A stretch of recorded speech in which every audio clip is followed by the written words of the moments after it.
ये आपको बताते हैं। 1 साल में शिक्षा व्यवस्था में सुधार करूंगा, बांकीपुर को स्मार्ट सिटी बनाएंगे, ये भी प्रशांत किशोर की तरफ से कहा गया है। बीजेपी में राजनीतिक अहंकार है, 7वीं फेल को जनता ने स्वीकार नहीं किया है। मुख्यमंत्रियों को मुख्यमंत्री बनाने में अपनी महती भूमिका निभाने वाले अब प्रशांत किशोर खुद विधायक।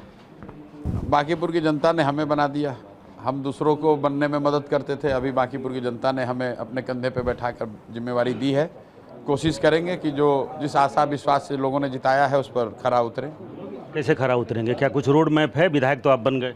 नहीं, रोड मैप तो देखिए, हमने जो 3 बातें कही हैं उसको दोहरा देते हैं कि बांकीपुर की जनता इस बात के लिए निश्चिंत हो जाए कि विधायक और विधायकी से जुड़े हुए सभी मामलों में भ्रष्टाचार 1-2 महीनों में जीरो कर दिया जाएगा। कहीं किसी तरह का भ्रष्टाचार कम से कम विधायक से जुड़े हुए मामलों में तो नहीं होगा। दूसरा, मैंने कहा था कि मेरे आचार विचार व्यवहार से आपको शर्मिंदगी नहीं होगी जीवन में कभी। और तीसरी बात मैंने कहा है कि यहाँ पर बांकीपुर में अगले 1 साल में मैं शिक्षा की व्यवस्था को सुधार कराने का मेरी प्राथमिकता है। खास करके जो गरीब इलाके हैं, गरीब बस्तियां हैं, वहाँ पर बच्चों के लिए जो सरकारी विद्यालय हैं उसमें गुणात्मक परिवर्तन होगा। अगर नहीं होगा तो साल भर के अंदर सभी गरीब बच्चों को बढ़िया अंग्रेजी स्कूल में पढ़ने की व्यवस्था करने की जिम्मेवारी हमारी होगी। ये 3 बात मैंने कही है। एक और बात मैंने कही है कि बांकीपुर अगले 20 वर्ष में एक बेहतर शहर के तौर पर डेवलप हो, इसका ब्लूप्रिंट बनाकर भी जारी करेंगे। उस ब्लूप्रिंट का ज़्यादातर हिस्सा मैं खुद नहीं कर पाऊंगा क्योंकि मैं विधायक के परिधि में वो नहीं आता है, लेकिन एक ब्लूप्रिंट की बांकीपुर 20 साल के बाद कैसा दिखे, बंगलोर से भी बेहतर कैसे बने, उसका एक ब्लूप्रिंट बनाने का पूरा प्रयास अगले 1 साल में करेंगे। 2025 के चुनाव के ठीक पहले तेजस्वी यादव नेता प्रतिपक्ष उन्होंने कहा कि हम बिहार को स्कॉटलैंड बनाएंगे। अब प्रशांत किशोर कह रहे हैं कि हम बांकीपुर को बेंगलोर से भी बेहतर सिटी बनाएंगे। नहीं, ये भरोसा होगा? मैंने कहा कि हम बांकीपुर को बंगलोर नहीं बना सकते हैं। हम तेजस्वी यादव नहीं हैं, हम उतने काबिल नहीं हैं। हमने ये कहा कि हम एक ब्लूप्रिंट बना कर देंगे कि कैसे बांकीपुर भी बेंगलोर जैसे शहरों से बेहतर बन सकता है। वो बनना नहीं बनना वो तो सरकार के हाथ में है। हमने अपनी ओर से 3 वादे किए हैं।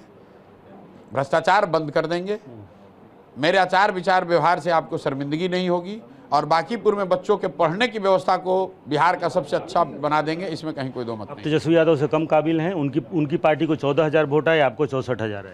तेजस्वी यादव विपक्ष के नेता हैं, भाजपा एनडीए वाले सरकार में, हम तो रोड पर हैं। और अभी कल जनता ने विधायक बनाया है। विधायक बनना महत्वपूर्ण नहीं है, जनता ने एक जिम्मेवारी दी है, तो जो कुछ जिम्मेवारी जनता ने दी है उसको ईमानदारी से करने की कोशिश करें। ये अच्छी बात है कि आपने जीतने के बाद भी अपने वादे याद रखें, और 3 वादे अभी आपने TV9 भारतवर्ष के माध्यम से जनता को याद दिलाए। 3 ऐसे कारण बताइए जो आपकी जीत में मतलब उसने पेव किया। पहला कारण सम्राट चौधरी का मुख्यमंत्री बनना।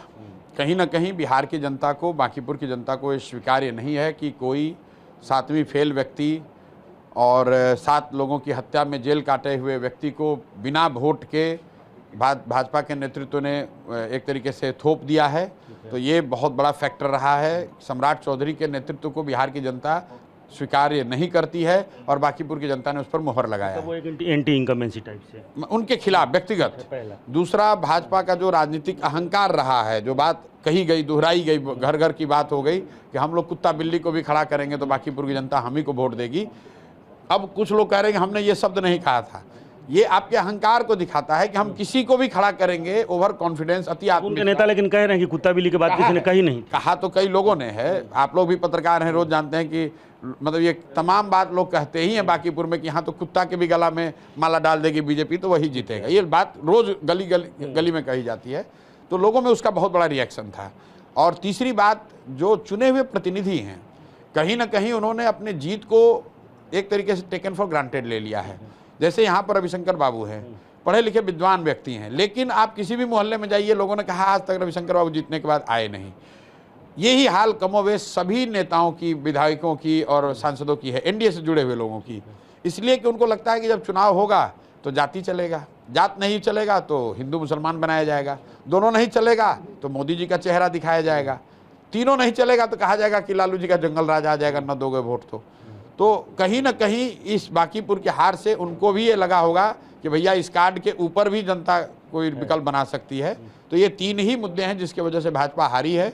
सम्राट चौधरी का मुख्यमंत्री के तौर पर जनता में वो स्वीकृति न होना, जनता की इस समझ से भाजपा में बहुत ज़्यादा अहंकार होना, और तीसरा जो भाजपा के चुने हुए प्रतिनिधि हैं सिर्फ मोदी के नाम पर वोट लेने की उनकी जो प्रवृत्ति हो गई है, उसके खिलाफ भी वोट पाए। अब आप ये कह रहे हैं कि सम्राट चौधरी के खिलाफ माहौल था, कुत्ता बिल्ली वाला जो अहंकार है वो, और जो जनप्रतिनिधि हैं वो ठीक से काम नहीं कर रहे हैं, तो फिर प्रशांत किशोर कहाँ है इसमें? मतलब ये जीत प्रशांत किशोर की नहीं है? नहीं, बिल्कुल नहीं है, इसलिए कि ये तीनों, आपने पूछा किस कारण से भाजपा हारी है, इन कारणों से लोगों को, बड़े कारण में प्रशांत किशोर और उनके मुद्दे कहीं नहीं है। मैं बता रहा हूँ, ये 3 कारण से लोग भाजपा को हटाना चाहते थे।